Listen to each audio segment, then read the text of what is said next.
Hello, I'm Brian Fox. Welcome to my channel, I Hate Rock Music. And I'm going to do another video today about a band that's very, very dear to my heart.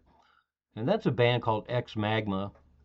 And it's kind of funny because I wondered about their name for all these years. And then doing research, I found out that they originally called themselves Magma, and then found out that there was already a relatively well known French band called Magma. So they just put EXMAGMA, kind of a funny way to go about coming up with your band name. But there it is, X Magma, and they're pretty obscure, and they're out of Stuttgart, Germany, but they ended up getting a black American jazz drummer, so I call them a Euro American band. But Thomas Balouf on keyboards, trumpet, flute, and vocals, Andy Goldner on guitar, bass, sax, and vocals, and then Braceful, Iron Fred Braceful on drums, and he came from Detroit, and he moved to Europe with the U.S. Army in the late '60s, the '50s and late '60s, and ended up just staying there.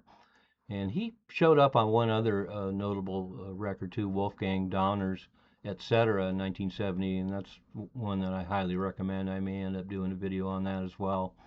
Definitely worth checking out. Jazz infused kraut rock, I guess they call it.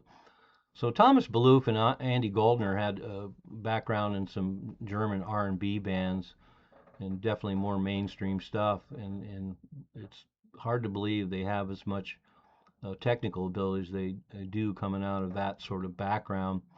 And then the fact that we have these three ex-Magma albums that show just stunning technical ability. And of course, there's a lot of overdubs as a trio with just keyboards, guitar, and drums. You hear all these instruments going on at the same time with the trumpet, the flute, and the sax, and the bass, and everything else. So a lot of overdubs on the records, and what a sound they get. They released two albums in their lifetime. Ex Magma in 1973. That's half live, but the live stuff, there's so much going on. I can only imagine they must have switched around instruments while they're playing live, because it's got a pretty full sound and there's a lot of things going on. So that first one came out, it's half live, half studio, and then in 1974 they released their second album, Gold Ball, and that was released in France only. So go figure, a band that's two Germans and one American, and it only gets released in France. But I guess they developed more interest in France than they did anywhere else, which is kind of surprising because there's definitely some krautrock elements to it. I'm surprised they didn't do better in Germany.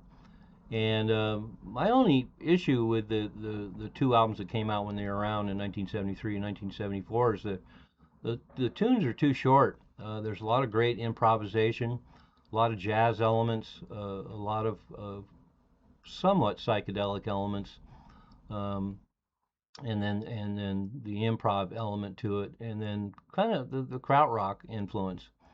I hear little. They don't sound anything like Can or Faust, but I see some elements in them that do remind me here and there of Faust and Can, and so there's definitely that krautrock feel. But the pieces they put together are pretty memorable, and there's a lot going on them. And then, like I say, they must have overdubbed a lot of the instruments to get such a full sound out of these three guys.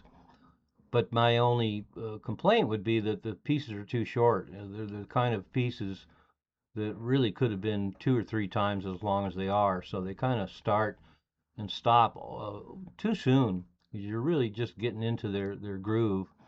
And a lot of tunes are just based on a really interesting groove, or with a jazz feel or a krautrock feel, and lots of different colors and lots of different textures and lots of different instruments, and pretty sparse on the vocals on the first two albums. But they're definitely the kind of things that could go on a lot longer, and it would be very satisfying because it just sounds great, and they create quite a universe with just those three guys. And but the real kicker for me is the third album by EXMAGMA that was recorded in 1975 and wasn't released until 2006, and it just boggles my mind that that third album never got released until 30 years later, because the third album is absolutely a masterpiece, totally stunning, unlike anything I've ever heard, and is now one of my all-time favorite records released in the 70s. It's quite a transformation from the kind of the free form improv, krautrock, jazzy feel of the first two albums. All of a sudden, everything gets tightened up. There's a lot of really short pieces. They're more constructed. There's vocals on most of it, and the vocals are really cool. They kind of remind me of Arto Lindsay or something like the Golden Palominos.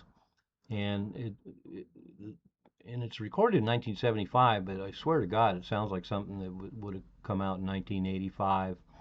But all the same elements from the early records just compressed into songs. So there's, these interesting 3 or 4 5-minute songs that have all these great keyboard, guitar, bass, sax, trumpet, flute, and the drums, and then these vocal parts. And so a very interesting, distinctive vocal approach by the singer in the band, who I assume is Andy Goldner, although Thomas Balouf also sings, so between the two of them.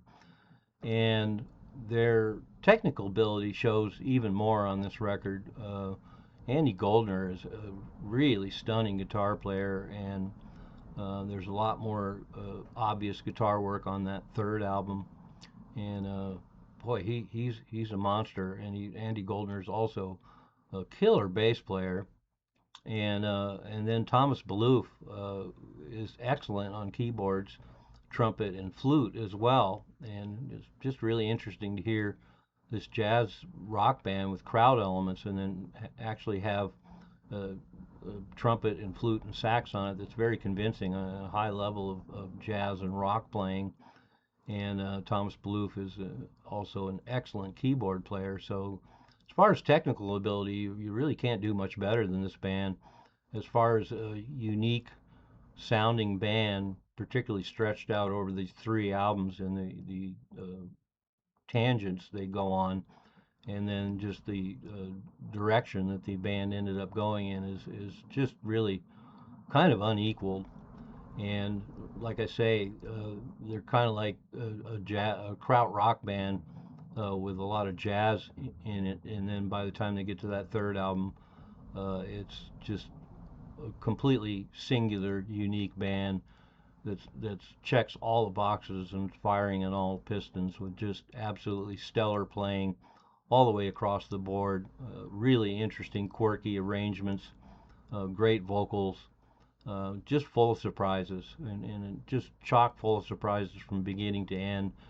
And as I mentioned, it's hard for me to believe that third album took 30 years to release, because it is a total masterpiece, one of a kind band, certainly by the time they get to that third album. And I recommend it unequivocally. So, needless to say, as usual, I'll have all 3 albums posted below. I seriously check out all 3 of their albums, but pay particular mind to the third album, which will be the third link, and get ready for something spectacular, unusual, singular, unique, awe-inspiring, and just completely wonderful. EXMAGMA, wow, what a band!